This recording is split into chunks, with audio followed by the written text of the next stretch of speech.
পরবর্তী প্রশ্ন হচ্ছে মুসলিম উম্মার জন্য একতার জন্য মুসলিম উম্মার একতার জন্য সাধারণ মুসলিমের কি করণীয়?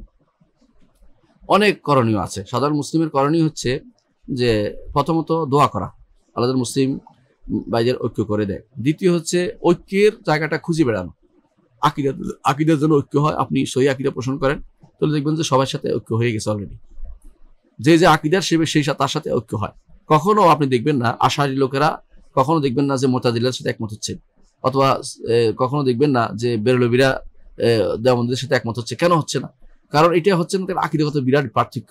দুনিয়াতে যত মানুষে বলে এক ঐক্য হয়ে গেছে, মিথ্যা কথা, এগুলো ঐক্য হয় না। একজন সাধারণ মুসলিমের দায়িত্ব হচ্ছে এটা আকিদার বিষয়টা খুঁজে দেখতে হবে এবং সেটার দ্বারা তাদেরকে ঐক্যের দিকে আহ্বান জানাতে পারে। যে একটা জায়গাতে ঐক্য করি আমরা, যেটা আল্লাহ তাআলা তার নবীকে দিয়েছেন যে বাণীটা, এবং যে বাণী রাসূলুল্লাহ সাল্লাল্লাহু আলাইহি ওয়াসাল্লাম বিভিন্ন ইহুদি নাসারাদের রাষ্ট্রপ্রধানদের কাছে পাঠাতেন, সেটা কি? কুল ইয়া আহলাল কিতাব তাআলাউ ইলা কালিমাতিন সাওয়াইন বাইনানা ওয়া বাইনাকুম আল্লা না'বুদা ইল্লাল্লাহ ওয়া লা নুশরিকা বিহি শাইআন ওয়া লা ইত্তাখিযা বা'দুনা বা'দান আরবাবা মিন দুনিল্লাহ। এটুকু হচ্ছে আমাদের ঐক্যের মূল সেতু বন্ধন। যে প্রথম হচ্ছে তাআলাউ ইলা কালিমাতিন সাওয়াইন বাইনানা ওয়া বাইনাকুম আল্লা না'বুদা ইল্লাল্লাহ ওয়া লা নুশরিকা বিহি শাইআন।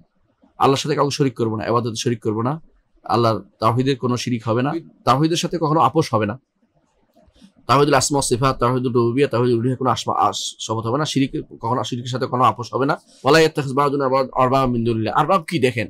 অর্থাৎ আরবাব হচ্ছে ওরাই যে কেউ হালাল বললে হালাল হয়ে গেছে, হারাম বললে হারাম হয়ে গেছে, আল্লাহ রাসূলের তোয়াক্কা না করা। এটাই হয় বেশিরভাগ দলে যারা অনুসরণ করে তারা এগুলি করে। বেশিরভাগ এরকম গোষ্ঠী যারা অনুসরণ করে তারাই করে, এরকম যারা ফেরকার অনুসরণ করে তারাই সেটা করে। এর চেয়ে বেরিয়ে এসে বলেন তো ফেরকাবাজি বন্ধ, গোষ্ঠীবাজি বন্ধ, আমরা আসেন এই আয়ের দিকে সরাসরি তাওহীদের উপর আমরা ভিত্তি করে, সুন্নাহর উপর ভিত্তি করে, রাসূলকে অনুসরণ করার উপরে, আল্লাহ তাআলা তাওহীদ প্রতিষ্ঠা করার উপর আমরা ঐক্য হই। এই ঐক্য থাকবে ইনশাআল্লাহ, এই ঐক্য হবে। এই ঐক্যের দিকে আপনি আহ্বান জানান, এটা করতে পারেন একজন মানুষ, সাধারণ মানুষ, কোনো সমস্যা নেই। এটা দিয়ে আপনি ঐক্যের দিকে আহ্বান জানাতে পারেন, এটা ভালো কাজ। কিন্তু এটার বাইরে আর কোনো ঐক্যের দিকে আহ্বান জানানোর ভিন্ন কোনো পদ্ধতি কোনো কিছু নাই, কোনো আপনি সাধারণ মানুষের জন্য নাই, আলেমদের জন্য নাই। আশা করি বিষয়টি বুঝতে পারছেন।